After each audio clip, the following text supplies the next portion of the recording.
تو لاہور کے مختلف علاقوں میں کہیں ہلکی تو کہیں تیز بارش کا سلسلہ جاری ہے، جس کے بعد گرمی کا زور ٹوٹ گیا ہے۔ مزید جانتے ہیں ڈان نیوز کے نمائندے نعمان لیاقت ہمارے ساتھ موجود ہیں۔ نعمان لیاقت، بتائے گا اس وقت لاہور کے موسم کی تازہ ترین صورتحال کیا ہے؟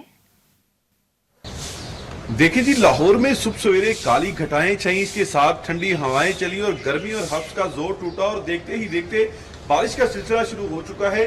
شہر کے مختلف علاقوں میں کہیں تیز تو کہیں ہلکی بارش کا سلسلہ جاری ہے، جس کی وجہ سے موسم بھی انتہائی خوشگوار ہو چکا ہے۔ بارشی پانی سے پھول پودے دھل کر نکھر گئے ہیں۔ اس کے علاوہ جو شہری ہیں وہ اللہ کا شکر بجا لا رہے ہیں کہ موسم میں تبدیلی آئی ہے، کیونکہ اس سے قبل شہر کے اندر گرمی اور حبس نے ڈیرے ڈال رکھے تھے اور لوگ دعائیں کر رہے تھے کہ ہوائیں چلیں، بارشیں ہوں تاکہ موسم میں تبدیلی آئے۔ اور آج صبح جو لاہوریوں کا استقبال ہے وہ بارش نے ہی کیا ہے۔ اس کے علاوہ اگر بات کریں محکمہ موسمیات کی، تو محکمہ موسمیات کی جانب سے یہ بتایا گیا ہے کہ بارش کا یہ سلسلہ شام تک جاری رہے گا اور محکمہ موسمیات کا یہ بھی کہنا ہے کہ اگلے مزید 2 روز تک بارشوں کا سلسلہ جاری رہنے کا امکان ہے۔ جی